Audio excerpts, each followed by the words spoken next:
pure persons in their designated holy place and within their specified time. Aaron and his sons remain within the sanctuary compound for 7 days, during which Moses initiates them into the priesthood.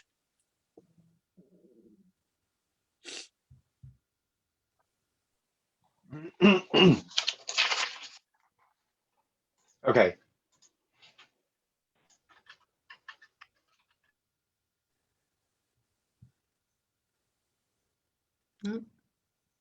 Deathly hush. Yeah. You there, Rabbi? Rabbi, we can't hear you. Did you all hear Iris? I got frozen. Yes, it got frozen. We heard Iris, but we can't hear if we couldn't hear if you were talking. Sorry. Right. We can now. No, that's fine. I wasn't. That accounts for why we couldn't hear you.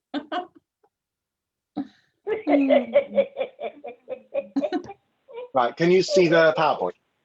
Yes. Yeah. Is it That's back one on the that I've screen? already read. Right. Okay. Right. Okay. Yeah, that's fine. Okay. So, thanks to Rabbi Sachs for some very interesting sources this week. So let me ask you a question. I can't see anyone, but I'm assuming you're there. You all disappeared. We are. We're all here. Not all there, but I'm here. For some bizarre reason. I can only see the Okay, how bizarre. Okay, you've just led a people out of slavery and oppression of 210 years. There's been a series of miracles and they're about to go free. You gather them together and you're going to address them. What do you think you would probably speak about?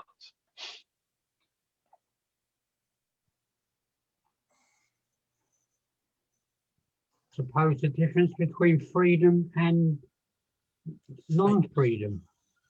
Right. How to behave yourself. How to make laws. So freedom is a very popular one. So I'm going to try to share again. Hopefully it'll work this time. Is it rights and responsibilities. Let's have a look. Is it not letting me share? Great. Okay, never mind. Oh, it's not letting me share at all. That's really strange. Oh. Hey, you are now. Yeah. Can you see that? It just says that you've started screen sharing. Yeah, yeah, we can. There we are. We're there.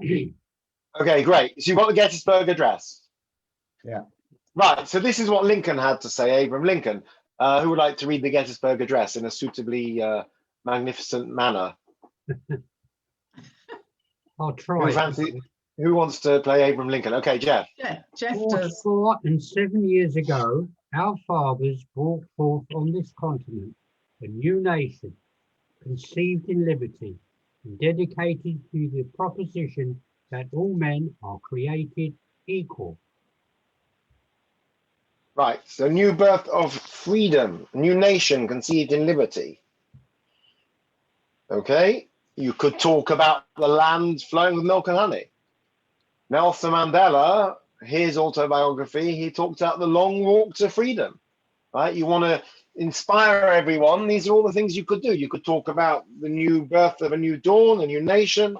You could talk about the land you're going to enter, flowing with milk and honey.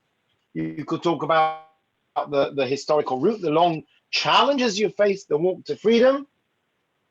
These would all make a lot of sense. What did Moshe speak about? Sacrifices in the temple. No. I mean in Mishkan. No. I gave it away by accident. Anyone remember what Moshe spoke about? We've learned this before. It's a theme that comes up at least 3 or 4 different ways. That's a clue in the Torah.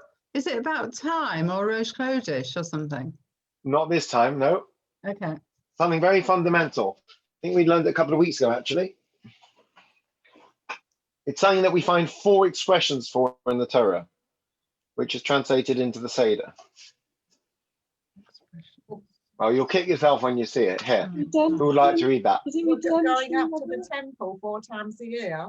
Oh, explain education of your children. Right, education. There we go. Right. Who'd like to read number 3? This is from Parshas Bo, and it's all the base of a lot of what we say in the Haggadah. You'll recognize the phrases because the 4 sons is crafted around these different quotations which we've come across before. And the 4th one is from, I think, somewhere in Devarim. All the different ways that you'll educate your children. Who'd like to read that? I'll do it if you like. Please. And when your children ask you, what do you mean by this rite? You shall say, it is the Passover sacrifice to the Lord, because he passed over the houses of the Israelites in Egypt when he smote the Egyptians, but saved our houses.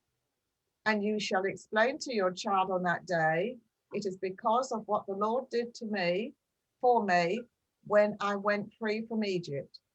And when in time to come, your child asks you, saying, what does this mean? You shall say to him, it was with a mighty hand, and the Lord brought us out from Egypt, the house of bondage. Right, you recognize all those from the different answers given to the 4 children. This is right after the 10th plague, and Moshe sets out his stall. He gathers the people. And what does he say? He says, there's a few points here. What points would you summarize from here? Yes, education generally. Any more specific lessons?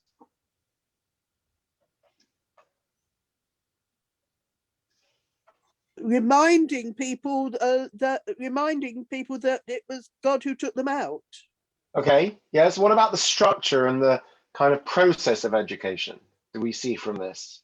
And from the 4 sons, indeed, because it's basically the 4 sons is a reworking of these verses of the Torah. Well, you start off with the youngest ones who can't ask you questions. Right. You explain things to them, and then you explain things in ever more deeply to as the child increases in understanding. You explain things on their level. You encourage questions, and you actually answer their questions. You don't dismiss them. So what does Moshe speak about? He doesn't speak about the victories, he doesn't speak about the miracles, he doesn't speak about history and freedom. He speaks about educating children. Encourages the asking of questions, so that when you pass on your heritage, it's not just a fait accompli, it's a dialogue that takes place. What is the Seder? The Seder is a dialogue. It's not supposed to be just a service that somebody reads the Haggadah.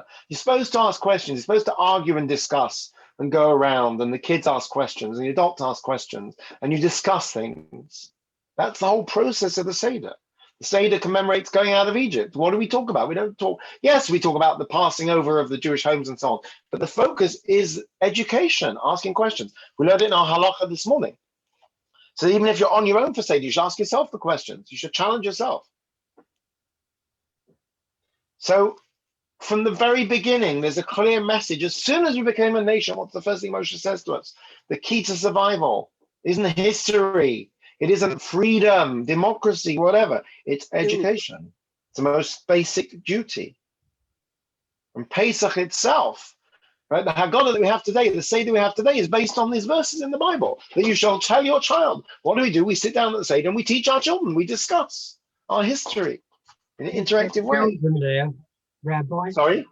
You said children, which brings in girls, but you shall say to him. I don't. Yeah, don't. I wouldn't read too much into that. That's just the grammar. You should say to your child. It does say your son, but it's your child. It's definitely your child. Right, and on a more metaphorical level, it's your student. Right, and your student can be anyone that learns from you. Right, we encourage asking questions in Judaism. It's not always the case, by the way. Sometimes in certain communities and certain circles, there's an aversion to asking questions. I mentioned this before. This is the difference between what they call the FFB, from birth kind of scene, and the Baal Teshuvah scene. Somebody who's come to Judaism at a later age, or an adult who is studying. You don't tell an adult not to ask questions. An adult is encouraged to ask questions. But in many yeshivas, I can't speak for those I haven't been to, but there's certainly probably a bit of a sort of party line, which is not necessarily healthy. So it's interesting. My kids were learning. They do GCSE religious studies in Hasmo. Can't remember if they do the exam, because there was a whole issue that you have to do a whole load of different faiths. I don't remember, but anyway, one of the boys learn several hours a day of like intensive Jewish learning, like Gemara and Chumash and all these things. But they do also do Jewish studies. In Jewish studies, they do things like contemporary issues and how to argue and debate things, and both sides of the debate on, I don't know, like abortion or end of life issues. I don't know if they do abortion, but end of life issues or autonomy or smoking, or all these kind of, I don't know, whatever, environmental issues. And they look at the contemporary kind of arguments and how to frame the religious arguments. And I think Ellie didn't enjoy it so much. Bear enjoyed it more. But I said to them, they said it seems like a bit of a waste of time, really. In terms of the level of the learning, it's quite basic. But I said to them, it's quite useful to have the skills to express Torah concepts in contemporary terms. Some people have a knack for putting things into words, but others don't. So learning Talmud and Chumash can definitely help you to answer questions that you might be asked, but it's quite helpful to know how to frame them in terms of contemporary issues. And you don't necessarily get that without looking at them through a contemporary lens. So asking questions and asking difficult questions always should be encouraged, and knowing how to answer questions as well. As parents, knowing how to answer our children, not saying just because. Just because doesn't really work in parenting. Kids want a reason, even if the reason is, you won't understand this now, but it's for your own good, it's for your own protection. But just because, without any explanation, it disrespects the child. Sometimes you have to say that. So right from the beginning, Moshe says, your child will ask and you'll answer. Not only will you answer, but as we know from the 4 sons, you'll answer in an age-appropriate and stage-appropriate manner for that child. Right? That's why we're the people of the book. Not just because of the Bible. I think it's because we've always put education. Remember, we learned previously that Talmud said that there was a time in Talmudic times, going back nearly 2,000 years, when they realized that not every parent could teach their children, and therefore they started hiring tutors and teachers, basically had schools. And society didn't have schools until, I don't know what, Britain. When did schools become a concept? Victorian times. You didn't have schools in the 15th, 16th, 17th century. You had a governess or a tutor who would come and teach your kids, basically, if you couldn't do it yourself. But the concept of organized learning and making sure that children are taught in Judaism goes back hundreds, if not thousands of years. And I think also that's why the pursuit of excellence in education has become a secular Jewish value. So even where people are not getting an intensive Jewish Torah education, they'll often be very driven in their studies. I think that comes from Judaism, it comes from Jewish values. Not just hard work, but the idea of education and learning. That's what I think, anyway.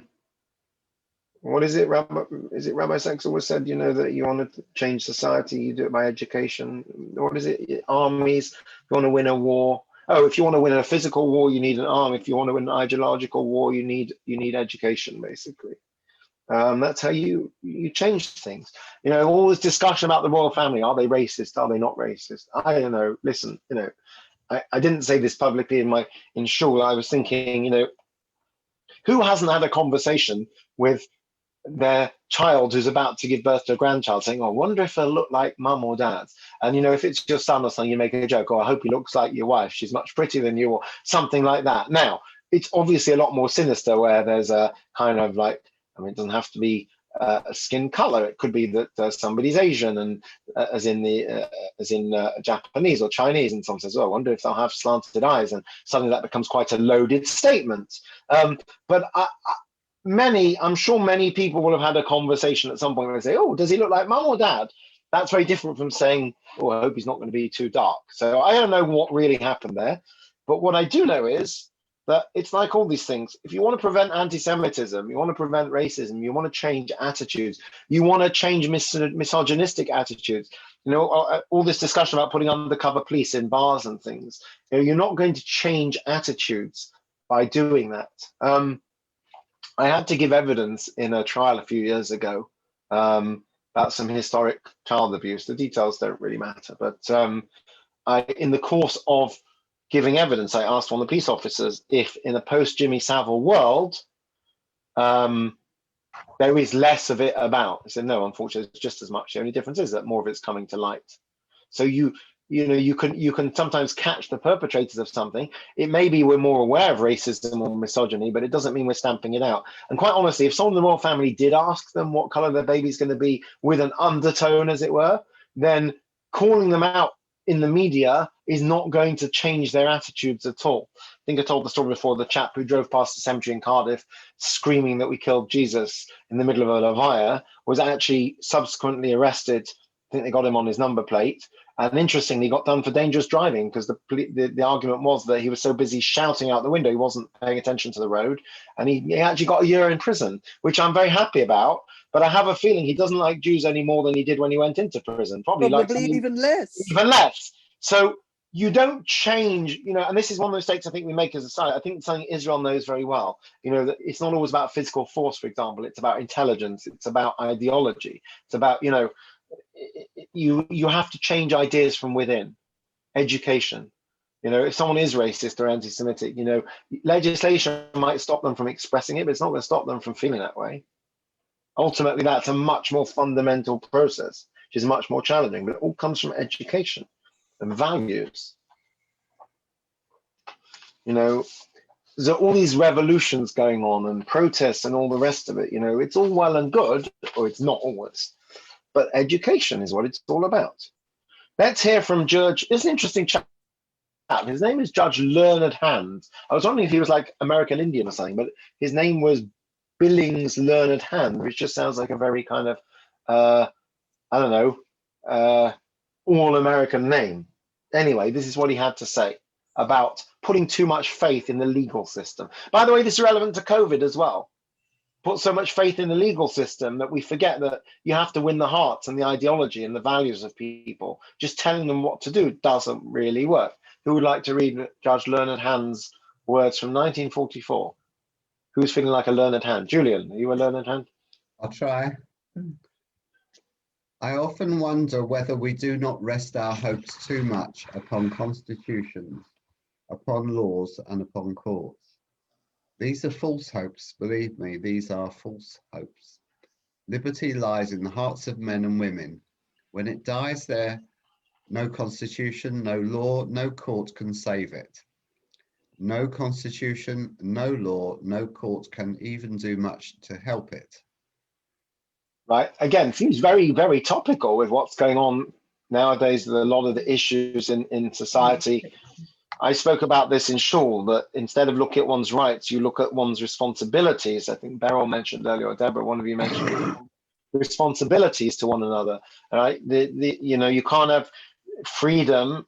Your rights don't work if someone else doesn't afford you those rights. If you're about to be, God forbid, put to death in Iran, bleating about your human rights isn't going to help you very much.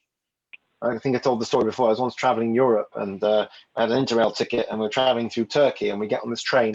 The guard says to us, "I'm sorry, your ticket's not valid on my train. There's a $10 surcharge payable in cash." We're like, no, it definitely says here in the small print, it's valid and it lists Turkey as well. He's like, no, it's definitely not valid on my train. And we're like, no, it's definitely valid. He's like, if you want to get on this train, you're paying me $10, which went straight into his back pocket. And, what were we supposed to do? What, call the police? It's if people don't buy into it, as Judge Learned Hand says, and Moshe knew this, that's why education from an early age in values, right? We're very good at that in Judaism, by the way. Even as we have all this assimilation and, the next generation in many ways does not have the Jewish education, even though they're in Jewish schools, there are still certain values which are very central. Family values, society, generally being law-abiding citizens and, giving something back, are being charitable, being kind, being tolerant of others and foreigners. How many times do we hear the people at the forefront of campaigns in America, often the ADL, are Jewish groups that are in, the latest liberal causes always.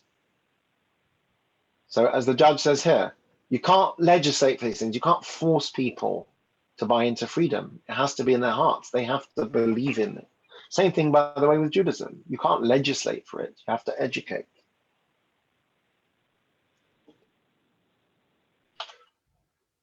Let's hear from Robert Kennedy. This is more recent. Who wants to be Robert Kennedy? Who's sing like Robert Kennedy? Any volunteers? I will. Pam, go for it in a suitably statesman-like voice. Some believe there is nothing one man or one woman can do against the enormous array of the world's ills, against misery, against ignorance or injustice and violence. Yet many of the world's great movements of thought and action have flowed from the work of a single man. A young monk began the Protestant Reformation. A young general extended an empire from Macedonia to the borders of the earth, and a young woman reclaimed the territory of France. It was a young Italian explorer who discovered the New World, and 32-year-old Thomas Jefferson, who proclaimed that all men are created equal. Give me a place to stand, says Archimedes, and I will move the world. These men moved the world, and so can we all. Right, so the real challenge isn't to gain freedom, it's how you sustain it. So 2 lessons here. Number 1, the value of education. Number 2, also a very Jewish message, that one person can make a difference. A person with vision, whether it's Moshe with his vision of teaching your children, or all these people mentioned here, trying to work out who some of them were. I should know. Who was the Italian explorer? That was, what's his name? Columbus. Was he Italian? Yes. Who was Spanish? No, And he worked for the Spanish court, but Right. he was actually Italian. Have we resolved the question of whether he was Jewish or not, despite his first name? Wasn't he Jewish, allegedly? Columbus, no? I don't know. Don't think so. Oh, maybe it wasn't Columbus. He thought he was Jewish. Right. Anyway, so let's see what the Jewish sources have to say about vision, leadership, and thinking ahead. Because it sounds very obvious, but how many, what other society ever said after a huge transformation or the birth of a nation, the first thing we have to do is basically educate our children? Let's have a look, see what the Proverbs say. Interesting, this. Right. Who would like to read a proverb? Stephen or Deborah? Or Carl, we can't sit with you yet. Go for it. For lack of vision, a people use restraint, but happy is he who he's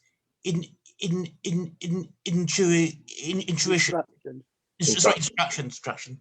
Right. So there we go. It's fairly obvious. People, when you don't have a vision, basically people fall apart. Right? They lose restraint. In other words, you have anarchy. You need vision. It's not enough to have law. Again, comes back to what the judge said. Not enough to have law and order. You need a vision. You need values. Again, comes back to the COVID. I think where societies may have failed is that, they're very good at telling us what to do, but they're not getting buy-in from people for what that is. When you get people to buy into that, we're doing this, we're in this together. We're doing this for our collective benefit. It's not us telling you what to do, then you do better. Let's see what God says about prophets. This is Ezekiel. Who'd like to be Ezekiel today? Beryl, please. Again, if you like. I think Beryl, you want to read, or Deborah? Deborah, yeah. Deborah, go for it. The word of the Lord came to me. O mortal, speak to your fellow countrymen and say to them, when I bring the sword against a country, the citizens of that country take one of their number and appoint him their watchman. 3. Suppose he sees the sword advancing against the country, and he blows the horn and warns the people. 4. If anybody hears the sound of the horn but ignores the warning, and the sword comes and dispatches him, his blood shall be on his own head. 5. Since he heard the sound of the horn but ignored the warning, his blood guilt shall be upon him. Had he taken the warning, he would have saved his life. 6. But if the watchman sees the sword advancing and does not blow the horn, so that the people are not warned, and the sword comes and destroys one of them, that person is destroyed by his own sins. However, I will demand a reckoning for his blood from the watchman. Sorry, I just lost my audio there. Can everyone hear me? Just about. Yes, yes. Right, sorry, something's gone wrong. Okay, so this is God telling Ezekiel, by the way, the context is this is the role of a prophet. The prophet's job is to basically be a watchman.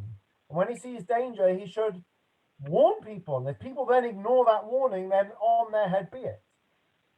But if he himself, the prophet, or she, there were female ones, misses that warning and doesn't sound the alarm, then they have to pay the price. So prophet is somebody who forewarns people, who foresees, again, who has a vision. In this case, a vision based on intelligence. All about vision. Famous quote from Pirkei Avot coming up. Here we go. Oops, 1 second. Sorry. Come on. I'll just read this one. Who is wise? Oh, sorry. Haroa et anolad is the Hebrew. One who sees what is going to give birth. In other words, who sees the consequences of his behavior. The one who anticipates. Who has eyes in the front of his head. Right? So a person who has vision, again, it's all about vision. It's not enough to just live for today. You have to have long-term vision. Very important. Very, very important. Again, Moshe has that vision when he tells people that the most important thing you can do is to teach your children. That's showing long-term vision. To us, it sounds obvious. Everyone knows you need to build schools, you need to print books, you need to educate. But maybe it wasn't always the case. Not every society did that. And why not end with a quote from Confucius? Who would like to quote Confucius? Iris, I think you'd do a good job of this. Okay. If you plan for a year, plant rice. If you plan for a decade, plant a tree. If you plan for posterity, educate a child. There you go. So I guess Confucius probably read the Bible and knew about the Exodus. Good. So education. Now this is something we take for granted, but at the time of the Exodus, this would have been groundbreaking stuff. That instead of giving a lecture about freedom or rights or history or the future or the land, you know, the promised land, what does Moshe talk about? When your kids are going to ask questions, give them answers and give them age-appropriate answers and do it in a way that you engage them. And our whole Seder is based on questions and answers. So that's the message of Pesach. Not about freedom. Yes, that's important. Becoming a nation, promised land, God's miracles, the 10 plagues, all very important stuff. But the most basic fundamental thing is educating our children. If you don't have children, educating ourselves, because we're all children of the Lord. We all have to grow. That's what it's about. Asking questions, not being to ask difficult, challenging questions. Someone else came to Baruch Rebbe and said, I have some questions on my faith. They said, Baruch Hashem, we should all have questions. If we don't have questions, there's something wrong. So there we go. I hope that's an interesting insight for Pesach. Thanks, Rabbi Sachs, as usual. I certainly wouldn't have been able to quote Confucius on my own, but Rabbi Sachs, much more well-read than me. Any questions? Next Monday's Yom Tov, so we're not here next Monday. The Monday after, let's play it by ear, see if everyone's put their Pesach stuff away. Maybe we'll leave, but we'll see. Just by the way, there are always amazing resources on rabbisachs.org. There's some lovely stuff. If you search for Pesach, it's amazing stuff that comes up, really inspirational stuff. Highly recommended, well worth a few minutes of your time. There are some, there's audio, there's video, there's printed. They've kept it going. They've now renamed it the Rabbi Sachs Memorial Trust. They're still putting out the material from the past, at least for this year. All the old stuff is good as well. Highly recommended, and all obviously free. But definitely worth in your preparations for your Seder. You're looking for something good to talk about. Definitely worth a visit to rabbisachs.org. We did. Oh, Rabbi. Yes. You said, I don't know quite.